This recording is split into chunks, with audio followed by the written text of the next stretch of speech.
Light जल रहा है, दूसरे बंदे पर लाइट जल रहा है। जो इधर हुआ नहीं वो लाइट जल रहा है। हाँ राइट ओके। चलिए शांत बसा, कोणी आवाज करू नका।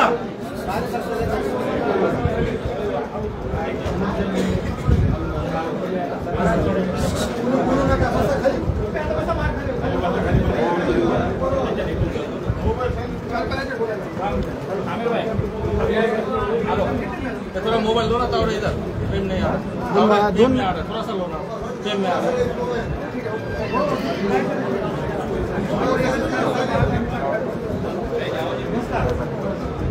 हेलो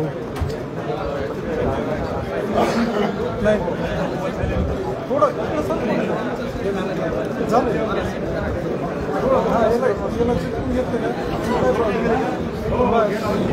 हाँ हरिदास तावरे बोलतो बिडवर लाईव्हली हो हो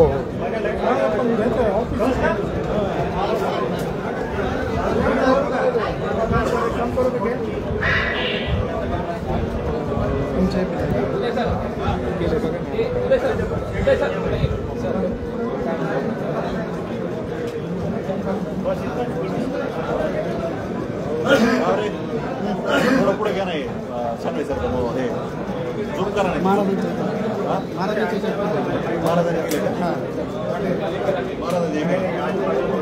बघा आता प्रेम बघा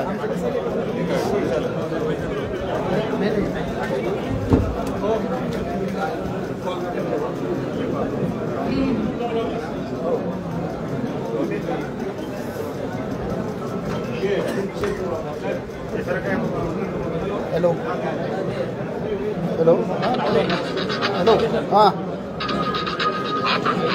हो देतो देतो एक मिनिट हो लवकर हो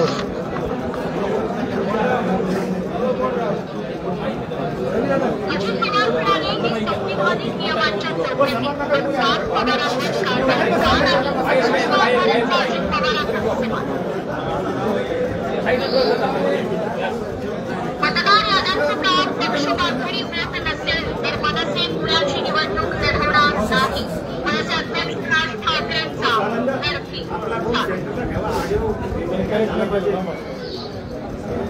परवानगीशिवाय इंदिरा मतदारसंघात नाव समाविष्ट. स्थानिक नेते संजय राऊत यांची तक्रार. महावितरणला सुनावणी.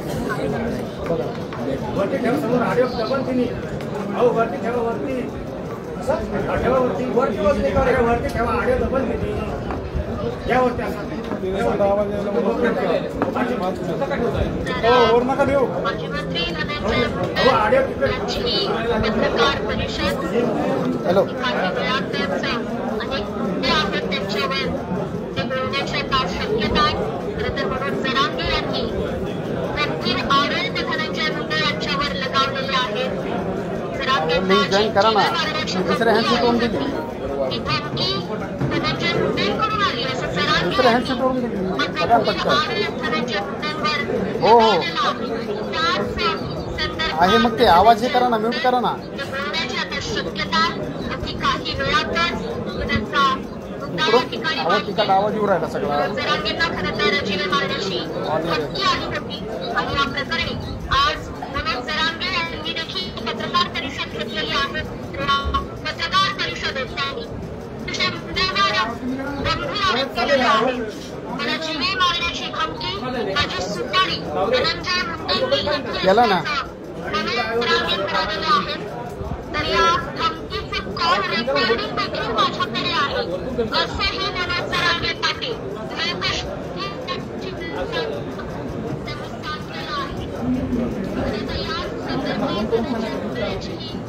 सांगितलं ना ऑन एअर म्हणतोय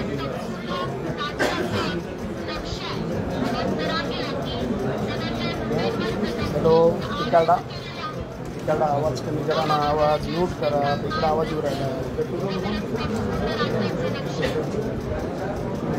हां आता बंद झाला आवाज आता हां हॅलो लाईव्हची फ्रेम दिलेली त्याचा आवाज हे होतो इकडं आवाज येऊ राहिला अँकरचा आवाज येतो इकडं हो हो ते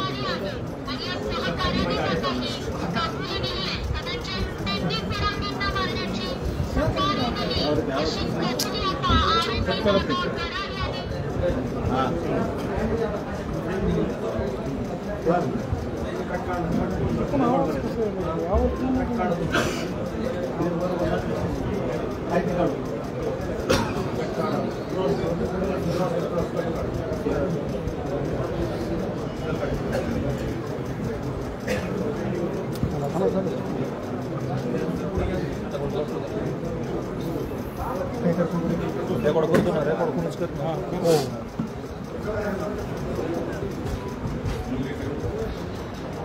तुमचा जाऊन कुठं जाऊन बसता फोन पिन आलं माझं जाऊन हा ना तुमचं नाही हो आमचं सगळं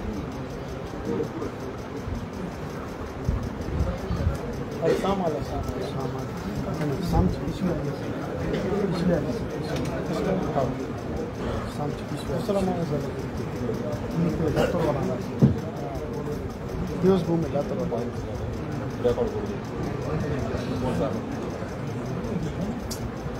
एक काम करा नमस्कार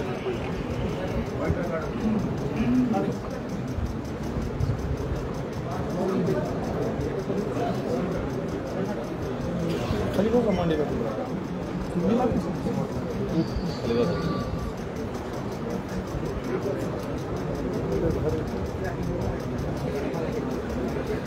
हे लाव म्हणलं होतं हेच लाव म्हणलं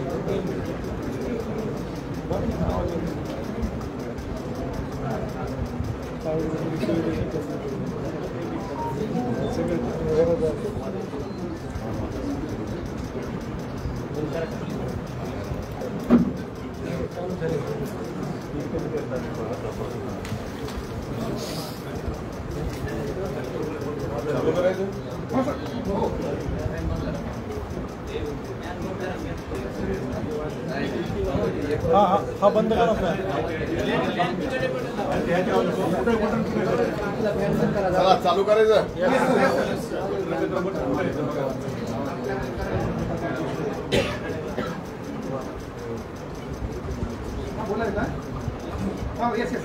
ओके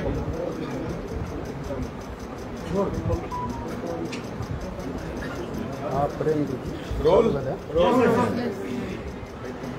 गेली 30 वर्ष हो हो मी सामाजिक आणि राजकीय जीवनात आहे आणि जसं जमेल तसं समाजातील विविध घटकाची जेवढी कामं आपल्याला करता येतील तेवढी कामं करत आज इथपर्यंत आलो आहे. खरं तर स्वर्गीय गोपीनाथरावजी मुंडे साहेबांची आणि स्वर्गीय अण्णांचे संस्कारातून मी या ठिकाणी घडलो.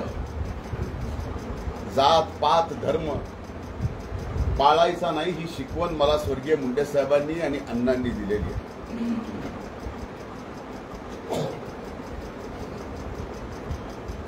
मी कधीही कुणाची जात पाहून आजपर्यंत राजकारण केलेलं नाही.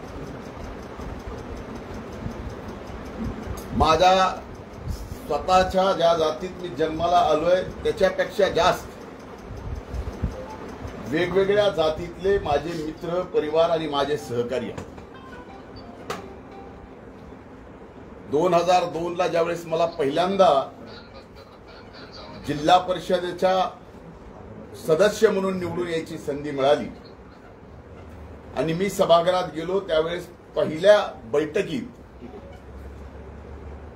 मराठा समाजाला आरक्षण मिळालं पाहिजे असा ठराव बीड जिल्हा परिषदेमध्ये मी घेतला आणि महाराष्ट्रातली ती पहिली जिल्हा परिषद होती की ज्यामुळं त्या एका ठरावावर राज्यातील वेगवेगळ्या जिल्हा परिषद नगरपंचायत नगरपालिका महानगरपालिका पंचायत समिती ग्रामपंचायतीपर्यंत एक नवीन चळवळ उभी राहिली आणि मराठा आरक्षणाचे ठराव प्रत्येक ठिकाणी होऊ लागले. ज्या ज्या वेळेस या महाराष्ट्रात या परळीत मराठा समाजाचा आरक्षण त्याची आंदोलनं झाली, त्या प्रत्येक आंदोलनात मी स्वतः सहभागी होतो. अगदीच काय, लोकसभेची निवडणूक झाल्यानंतर परळीमध्ये जे मनोज जरांगेंचं आंदोलन झालं, त्या आंदोलनाला जागा देण्यापासून, पाणी देण्यापासून, आंदोलनाला येणाऱ्या अनेक सहकाऱ्यांना वाहनं देण्यापर्यंत आम्ही या ठिकाणी मदत केलेली आहे. माझ्या सर्व सहकार्यांनी केली. समाजाच्या लढ्याचे नेतृत्व करणारे त्या काळात स्वर्गीय अण्णासाहेब जावळे, स्वर्गीय विनायकराव मेटे, छत्रपती संभाजी महाराज यांच्यासोबत खांद्याला खांदा लावून मराठा आरक्षणाच्या लढाईत मी उतरलेलो. जगात 58 मराठा लाख मराठाचे मोर्चे निघाले, एक आदर्श जगात घडवला. त्या मोर्चामध्ये, मुंबईच्या मोर्चात मला सहभागी होता आलं आणि त्या मोर्चामध्ये जर बोलायचं असेल तर बोलण्याची संधी सुद्धा त्या ठिकाणी मला दिली गेली होती. मी 5 वर्ष राज्याचा विरोधी पक्ष नेता म्हणून काम केलं. 5 वर्षाच्या त्या काळात जेवढी आंदोलनं झालं तेवढे दिवस मी सभागृह बंद केलं. आणि नुसतं सभागृह बंद केलं नाही तर नरड्यातून रक्त पडेपर्यंत मराठा समाजाला आरक्षण मिळालं पाहिजे याच्यासाठी आवाज उठवला, सभागृहात उठवला. आणि त्याचे पुरावे आजही विधिमंडळामध्ये, विधिमंडळाच्या लायब्ररीत. आणखीन एक महत्वाची गोष्ट सांगतो. नगर जिल्ह्यामध्ये एक बलात्कार झाला होता कोपर्डीला. त्यावेळेस तिथं कुणीही गेलं नव्हतं. अल्पवयीन मुलीवर बलात्कार झाला. मी स्वतः पहिल्यांदा गेलो.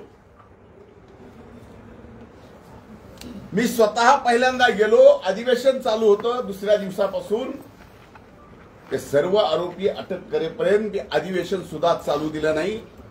ही मराठा समाजाच्या प्रती आमची प्रामाणिक निष्ठा आहे.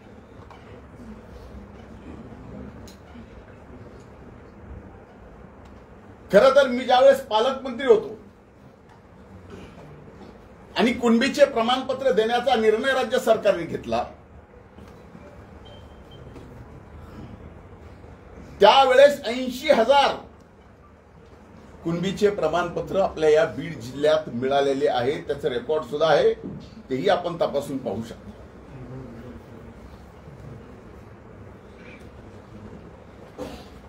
मंत्री म्हणून मला ज्यावेळेस त्यांचं उपोषण सोडायला लावलं मनोज जरांगेंचं, त्यावेळेस माझ्या हाताने त्यांनी एकदा उपोषण पण सोडलं. तसं माझं त्यांचं काही वैर नाही. जीवनामध्ये कधीच 17 तारखेची सभा सोडता मनोज जरांगेच्या विरोधात मी एका शब्दानेही बोललेलो नाही, एक आरोपही केला नाही. आणि अशा परिस्थितीमध्ये एकीकडे आपण सर्व समाजाला, 18 पगड जातीला, बहुजन समाजाला सोबत घेऊन जात असताना हा व्यक्ती कसाच आता आवरत नाही. म्हणून यालाच पूर्णपणानं राजकीय, सामाजिक एवढंच नाही तर मनोज जरांगेंना वाटतं की धनंजय मुंडे या पृथ्वी तलावरच नसावा.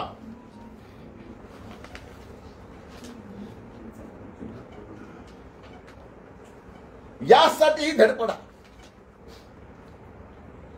मी 17 तारखेच्या सभेत सुद्धा त्यांना 2च प्रश्न विचारले होते. त्या 2 प्रश्नाच्या उत्तरं आतापर्यंत या ठिकाणी मिळालेले नाही. माझी विनंती आहे माध्यमांना की हे 2 प्रश्न पुन्हा एकदा आपण विचारा.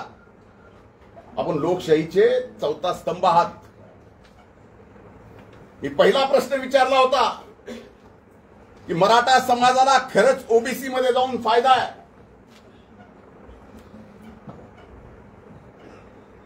का ईडब्ल्यूएस मध्ये जाऊन फायदा आहे?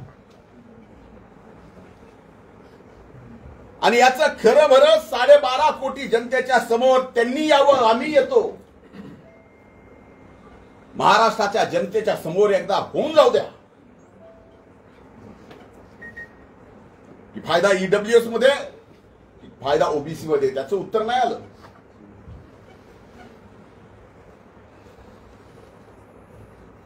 आणि दुसरी विनंती केली होती,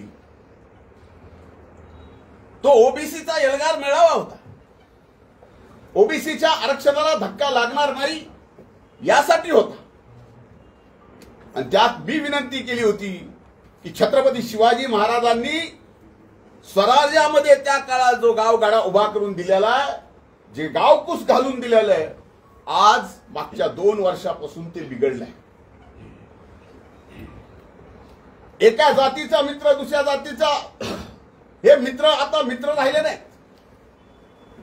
2 सख्खे भाऊ एका मायबापाचे लेकर जर विचार बदलले आणि एक जरांगेच्या विचाराचा असला तर त्या सख्खा भावाला सुद्धा सख्खा मानत नाही, अशी वाईट परिस्थिती या महाराष्ट्रात. शिवशाहू फुले आंबेडकरांच्या या महाराष्ट्रात, या पुरोगामी महाराष्ट्रात हे वातावरण कुणी तयार केलं? आणि त्या सभेत मी बोललो होतो की आता हे आपल्याला सर्वांना एकत्रित येऊन गावागावातला निर्माण झालेला सामाजिक तडा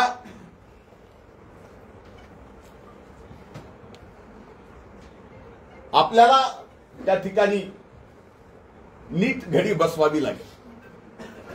मला आजही आठवतं की या बीड जिल्ह्यामध्ये एका फोनवरून एका लोकप्रतिनिधीला एक जणांनी फोन केला आणि त्या लोकप्रतिनिधींनी सांगितलं की याला काय ग्रामपंचायतीला निवडून आलेत का जरांगे.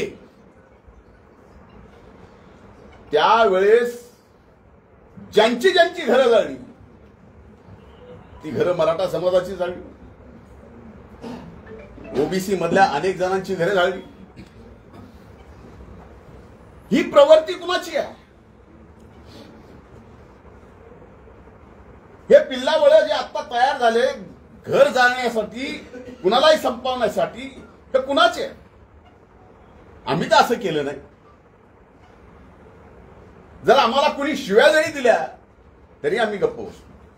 अरे माझे तर उदाहरण माझे सहकारी सांगतील, तलवारीनं मला मारायला आलेले ज्यावेळेस लक्षात आलं, दुसऱ्या दिवशी माझ्या घरी आले, मी त्यांची गळा भेट करून बसून त्यांना चहा पाजला. एवढे असंख्य उदाहरण आहेत. आणि आज मात्र जरांगेंनी माझ्या एकाच प्रश्नाचं उत्तर द्यावं, कधी आहे तुमची तयारी? ईडब्ल्यूएस मध्ये जास्त आरक्षण मिळतं का ओबीसी मध्ये जास्त आरक्षण मिळतं? तारीख तुम्ही सांगा, जागा तुम्ही सांगा, अख्खा महाराष्ट्र बघेल आणि एकदा दाखवून देऊ की ईडब्ल्यूएस मध्ये जास्त मिळतं का ओबीएस मध्ये जास्त मिळतं, ओबीसी मध्ये जास्त मिळतं. आणि आता मात्र मारहाणीच्या मारणाराच्या अशा पद्धत तुम्ही हक्यांना मारलं. मारामारीची प्रवृत्ती कुणाची आहे? तुम्ही वाघमाऱ्यांना मारलं, तुम्ही कर्नालला मारलं. असे किती उदाहरणं देऊ की तुम्ही एवढ्या सगळ्या लोकांना मारलं. आणि आता मात्र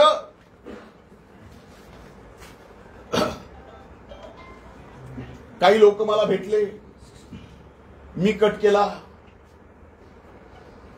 मी त्याच्या पाठीमागे, माझ्या जीवाला धोका आहे. आता इथं परळीची मायबाप जनता सुद्धा बसलेली आहे. मला धोका, माझ्याकडून त्यांना धोका काय? माझं त्यांचं बांधाला बांध आहे? माझं त्यांचं वैर काय? माझं त्यांचं वैर एवढंच आहे की तुम्ही ओबीसीच्या आरक्षणाला धक्का लावू नका, मराठा आरक्षण घ्या त्या लढाईमध्ये सुद्धा आम्ही तुमच्या खांद्याला खांदा लावून चढू. 2 दिवसांनी निवडणुकीच्या तोंडावर काहीतरी नावं घ्यायची. आता मी गेस्ट हाऊसला दर सोमवारी बसतो. अनेक सहकारी आहेत, अनेक जण येतात, भेटतात, बोलतात. कुणाला बाजूला जाऊन बोलावं लागतं. आता जे अटक केले त्यापैकी कुणी मला भेटला असेल, बाजूला जाऊन बोलला असेल. मी सामान्य सरळ माणूस आहे आणि भेटल्याने बाजूला बोलल्याने मला कळत नाही ह्याच्यात कुणी कसला कट रचला जातो का. त्यांना पाठवून ते त्यांचेच कार्यकर्ते ना. अटक झालेले कार्यकर्ते त्यांचेच, बोलणारे कार्यकर्ते त्यांचेच, कबुली जबाब देणारे कार्यकर्ते त्यांचेच, आणि आरोप मात्र पूर्ण माझ्यावर करतात. आणि अशा बाबतीत कट करण्याचं म्हणजे कम्प्लिटली मला माझ्या जीवनामध्ये एक मर्डरर म्हणून माझी इमेज अशा पद्धतीची ते तयार करतायत. याला कारण अनेक आहे. कारण मी एका सभेत दिलेले 2 समोर त्यांच्या प्रश्न उपस्थित केलेले, त्यांना स्टेजवर एकत्र येऊन बोलायची त्यांची तयारी. माझं तर म्हणणं आहे की या प्रकरणामध्ये आता महाराष्ट्र पोलिसांनी मनोज जरांगेंना धमकी आहे, मी त्यांना काही करायचा प्रयत्न करतोय, असं जर चाललं असेल तर माझी आजच्या या माध्यमातून, तुमच्या सर्वांच्या माध्यमातून मागणी आहे की या सर्व प्रकरणाची चौकशी ही आता महाराष्ट्र शासनानं नाही तर सीबीआयनीच केली पाहिजे. आणि याच्या पलीकडे जाऊन सांगतो, जर माझ्या मनात जरी असं पाप आलं असेल, कुणाला मारायचं, कुणाला थापड मारायची, कॅन्टीन कुणाला काही करायचं, तर माझी ब्रेन मॅपिंग करा. माझ्या ब्रेन मॅपिंग सोबत जरांगेची करा, जे आता आरोपी पकडलेत त्यांचीही करा, आणि ब्रेन मॅपिंग सोबत नार्को टेस्ट सुद्धा करा. कोर्टाची अडचण येत असेल तर मी स्वतः वकील लावून आरोपीची, जरांगेची आणि माझी कोर्टाकडून परवानगी घेऊन या ठिकाणी ब्रेन मॅपिंग आणि नार्कोची टेस्ट एकदा करू. म्हणजे लक्षात येईल खरं काय खोटं काय. उठायचं आणि एखाद्याला बदनाम करायचं आणि यांचं बोलणं मुख्यमंत्र्याची आयमाय काढायची, भुजबळांची आयमाय काढायची. आमची तर जपच आहे. पंकजा ताईला काय राहते बोलायचं, घरात इंग्रज आले होते. ही बोलायची पद्धत आहे का पुरुषाची.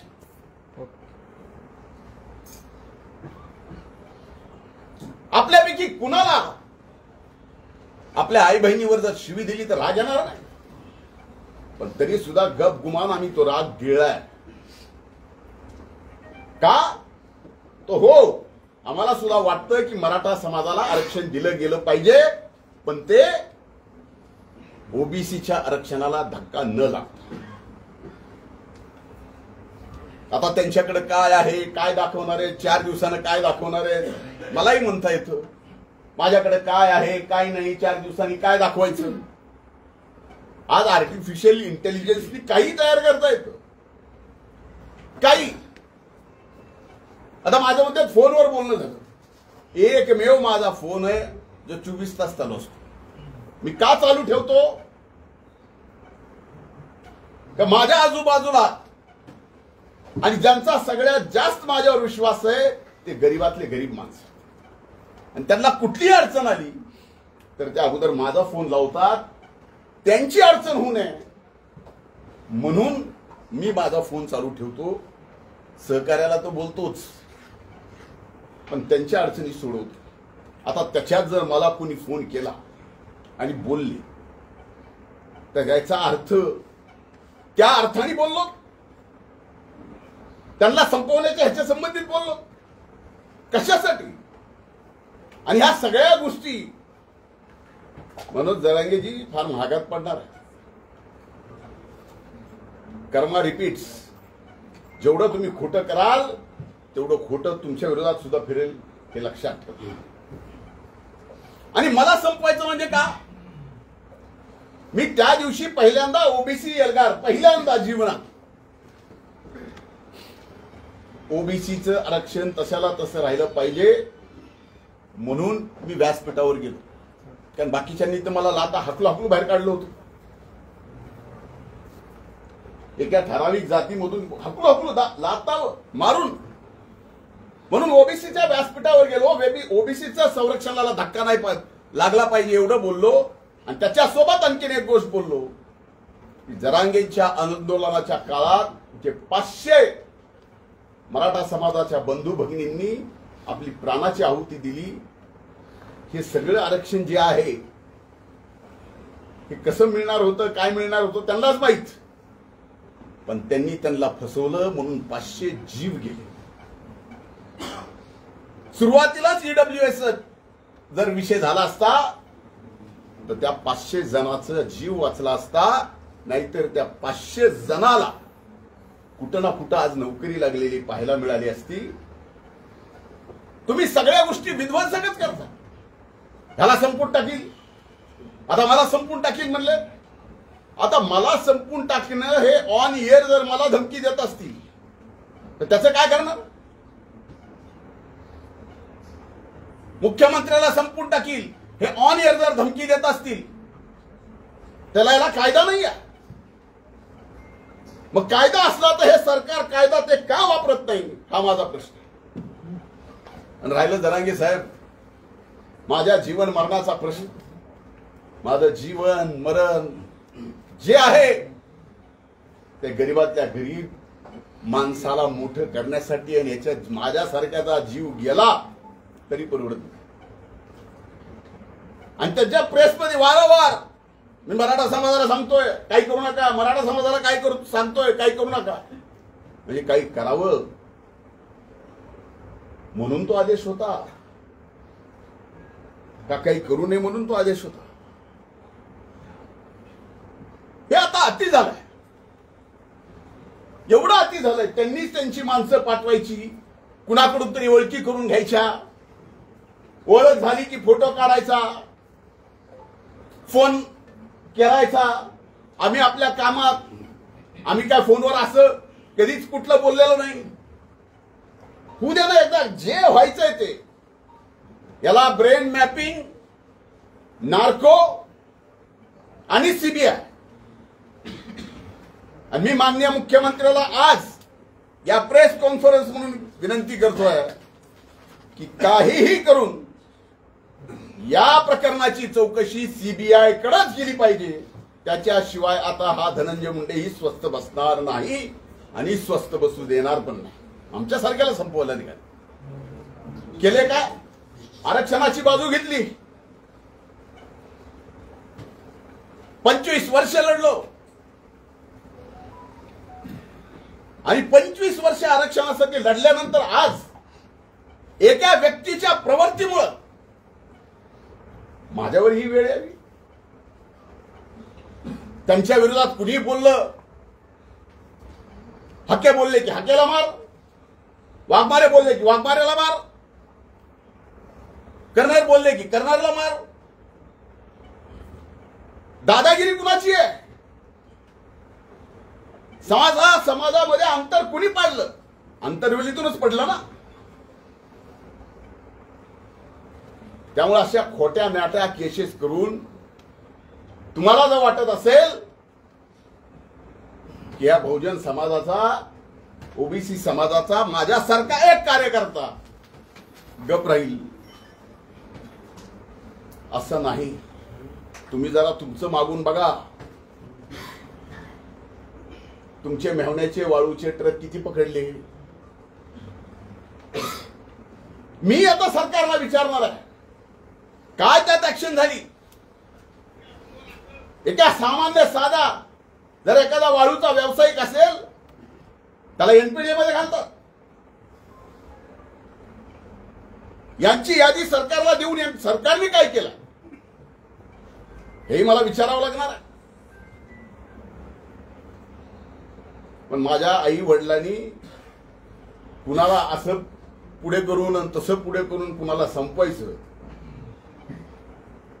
कधीच कुणाला शिकवलेलं नाही. माझं तोंड वैद्यनाथाच्या प्रभूकडे आहे.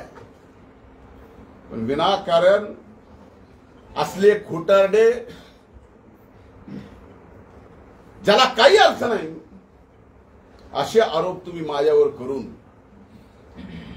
समाजात संपवायचा प्रयत्न कराल, जीवनातून उठवायचा प्रयत्न कराल. जरांगे असं करू नका. आपलं वैर काय आहे? एक लढाई आहे. तुम्ही ओबीसीचं घेऊ नका. तुम्हाला जे पाहिजे ते ईडब्ल्यूएस मधून घ्या किंवा आणखीन कुठलं घ्यायचंय ते घ्या. ते 10% सुद्धा टिकलं राज्य सरकारने दिल्यानं. आता त्या आरक्षणावर बोलत नाहीत. त्यांना आता शेतकरी नेता व्हायचा. त्यांच्या दृष्टीने आता 500 मराठा समाजाचे बंधू भगिनी गेल्या त्याचं दुःख नाही आहे. त्यांना नसलं तरी आम्हाला आहे, सरकारलाही आहे. पण अशी थोतांडगिरी करू नका. तुम्हाला एका समाजाने डोक्यावर घेतलंय. आजही त्या समाजाला वाटतं की आपलं काहीतरी चांगलं होईल. समाजाला वाटतं, मला नाही. आणि कृपा करून मी जे 2 प्रश्न विचारलेत, कधी, कुठं, कसं, या एकदा समोर. ओबीसी का ईडब्ल्यूसी? तुम्ही तर आता ओबीसीला मारता म्हणला. ते म्हणले धन्याचं बीज ठेवायचं नाही. ही धमकी नाही. ऑन इयर धनंजय मुंडेचं बीज सुद्धा ठेवायचं नाही. ऑन इयर धमकी कुणाला दिली? वंजारी जातीचं बीज सुद्धा ठेवायचं नाही. एका जातीला ऑन इयर धमकी कुणी दिली?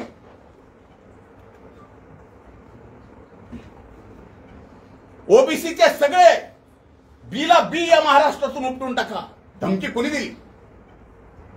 जरांगे, जर सगळेच अधिकार तुमच्याकडे आहेत आणि सरकार जर तुमचंच ऐकत असेल तर या अख्ख्या ओबीसी समाजाला गोळ्या घाला आणि महाराष्ट्रातून संपून टाका ना. गोळ्या घाला, मला संपून टाका.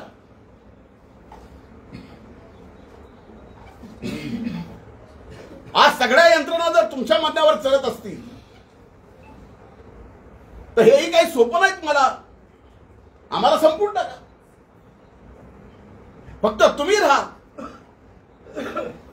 मला आजही आठवतं ज्यावेळेस 17 तारखेच्या सभेत मी ईडब्ल्यूएस आणि ओबीसीचा मुद्दा काढला त्यावेळेस मराठा समाजातल्या अतिशय हुशार, तत्वज्ञानी, शिकलेल्या असंख्य लोकांनी फोन करून म्हणले तुम्ही जी भूमिका घेतली तीच बरोबर आहे, तिथंच न्याय मिळू शकतो. मराठा समाजातल्या अनेक तरुणांनी, अनेक माझ्या सहकार्यांनी म्हणले ही भूमिका घेतली ईडब्ल्यूएसची तरच फायदा, असा फायदा होत. मग एकीकडे आम्ही सुद्धा इतर समाजाचे असून मराठा समाजासाठी लढलो आणि आज जर कुठं काय मिळत असेल आणि ते मिळत असतील आणि ओबीसीच्या आरक्षणाला धक्का न लागता मिळत असेल तर द्यायला काय अडचण आहे? रोज उठलं की एक धरायचा, त्याला हाणायचं ह्याच्या आईला आणि त्याच्या आईला. अरे म्हणजे आमच्या सगळ्यांच्या आया बहिणी फक्त त्यांना शिव्या द्यायला ठेवल्यात. ऑन एअर बोलून काही बोलायचं, ऑन एअर बोललेलं त्याची साधी एनसी सुद्धा जर सरकार घेत नसेल. म्हणून माझी विनंती की हे प्रकरण सीबीआय कडेच गेलं पाहिजे आणि या प्रकरणामध्ये जे जे असतील त्यांच्या सगळ्यांची माझ्या सहित, माझ्यावर आरोप केलाय ना, माझ्या सहित ब्रेन मॅपिंग आणि नार्को टेस्ट करा आणि एकदा महाराष्ट्राच्या 12.5 कोटी जनतेला कळू द्या. विनाकारण एकदा एखादी 15 मिनिटाची प्रेस घेऊन एखाद्या व्यक्तीचं 30 वर्षाचं संबंध राजकीय आणि सामाजिक काम तुम्ही संपवायला निघाला असाल, आता जनता सुद्धा दूधखोडी राहिलेली नाही आहे. तुमचंही काय चाललंय काय नाही, बुडाखाली काय चाललंय, कुठून काय चाललंय, कसं काय चाललंय. आम्ही 5 वर्ष विरोधी पक्ष नेते होतो. आम्हालाही बऱ्याचशा गोष्टी असं काही कारण नाही समजायला की आमच्याकडे नाही. पण आम्ही शांत आहे. आम्हाला सबंध समाज एकत्र करायचा आहे. पुन्हा या महाराष्ट्रात शिवछत्रपती शिवाजी महाराजांचा तो गावकूस उभा करायचा आहे. म्हणून आम्ही दम धरलेला आहे. मला एवढंच बोलायचं होतं. माझं निवेदन संपलंय. धन्यवाद. भाऊ, यामध्ये त्यांनी वेगवेगळे आरोप केले. तर काही लोक नेमून गाडीमध्ये रेकॉर्डिंग करणं किंवा गाडीचं लोकेशन ट्रेस करणं असे देखील प्रकार केले जातात, असं देखील त्यांनी आरोप केला. आता मला सांगा की कुणाच्या गाडीचं लोकेशन ट्रेस करणं मला बंद पडलंय. मला काय बंद आहे कुणाच्या गाडीचं लोकेशन ट्रेस करणं? आणि माझं काही तेच काम आहे. ह्याला आरोप मानतात ही थोतांडगिरी आहे. मी कुणाच्या तरी गाडीत मोबाईल टाकतो. अरे एवढे मोबाईल आहेत होय माझ्याकडेच का मोबाईलची फॅक्टरी आहे? अर्थहीन बोलायचं, माध्यमांनी घ्यायचं, चालवायचं, टीआरपी मिळते. आता माझ्या प्रश्न आणखी मिळेल. कुणाला सोडलं तुम्ही? कुणालाच नाही.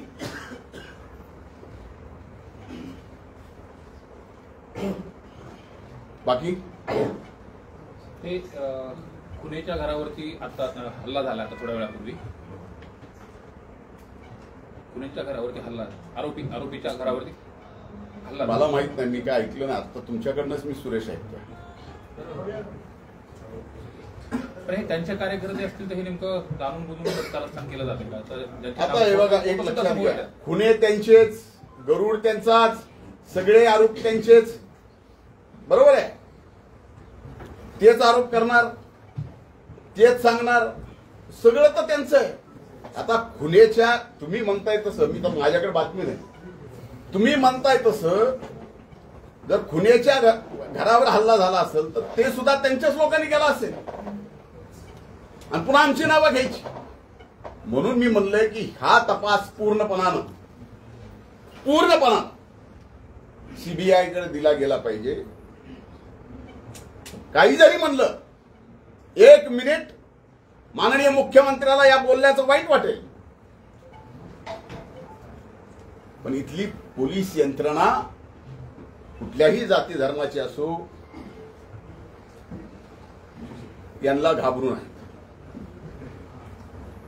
म्हणून करते करविते ह्या सगळ्या गोष्टीचे तेच आहे. गंगाधर कालकुटे यांना डुकरासारखं धरून नेऊन मारू अशा पद्धतीचा जो दादा गरड नावाचा जो कार्यकर्ता आहे त्यांनी तुम्ही धमकी दिल्याचं सांगतोय. कार्यकर्ता कबुली सुद्धा मी धमकी दिली. अरे गंगाधर माझा चांगला मित्र आहे. आता एवढी मैत्री की सांगू का? मैत्रीचा खुलासा करू. त्या सभेत मी बोललो होतो. त्या सभेत मी बोललो होतो की एका माझ्या मित्रांनी 1:45 वाजता मला फोन केला, तू सभेला येणार आहेस का? आठवतं का सुरेश? हो. मी त्यावेळेस काय म्हणलं, काय नक्की नाही बाबा, काय भुजबळ साहेब कसे येते त्याच्यावरती माझं ठरणार आहे. नाही म्हणले, तुम्ही येणार नसाल तर आम्ही गोंधळ करायचा ठरविला. ते रेकॉर्ड माझ्याकडे आहे. हेच ते काळकुटे. लोकसभेला फॉर्म भरला कसा? त्यावेळेस माझ्याकडे येऊन 4-4, 8-8 तास बसायचे. कसे? कशासाठी? फॉर्म भरला पण प्रचार नाही का? आता हे एवढं आणखीन डिटेल समजून सांगणं एवढे सुरेश तुम्ही. स्थानिक स्वराज्य संस्थांची आता आचारसंहिता लागली, नगरपालिकेची आचारसंहिता लागली आणि त्यानंतरच हा सगळा प्रकार. आता तुम्हाला याच्यातनं तरी काहीतरी समजावं की हे कशासाठी चाललंय आणि सगळ्यांचाच टार्गेट फक्त धनंजय मुंडे का? एवढ्या जणांना आवरण आहे का काय? मी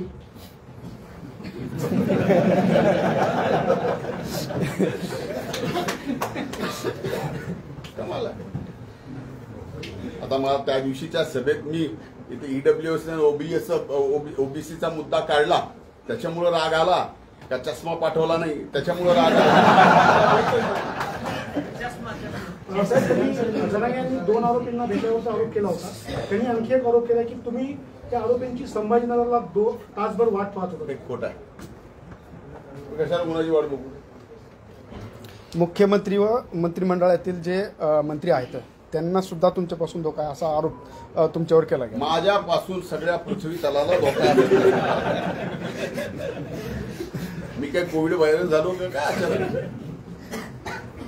काय चाललंय? हे आरोप आहेत. हे काही मंत्र्यांना सुद्धा माझ्यापासून धोका. अजब आहे. साहेब या प्रकरणी तुम्ही काही मानहानीचा दावा काही करणार आहात का जरांगे पाटलांना? मी वकिलांशी चर्चा करून त्याबाबत निर्णय करणार.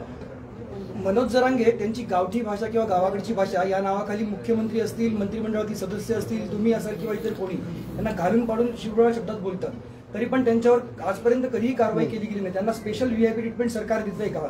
मी तेच तुम्ही प्रश्न उपस्थित करायच्या अगोदरच हे विषय बोललो.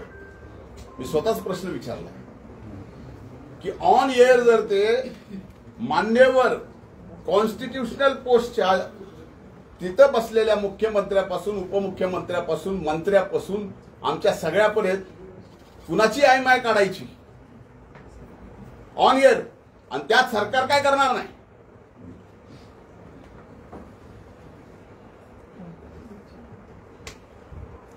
आम्ही काय एवढे बुळे नाही या सगळ्या गोष्टी न समजायला.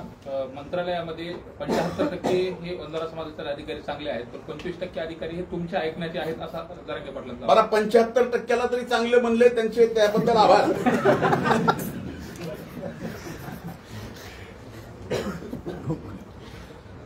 चला ठीक आहे, ओके, आभारी सगळ्यांचा. संदर्भात काय भाऊ कायदेशीर हे करणार तुम्ही कायदेशीर बाजू काही? मी म्हटलं ना की माझ्या वकिलाशी चर्चा करून मी थँक्यू. स्टील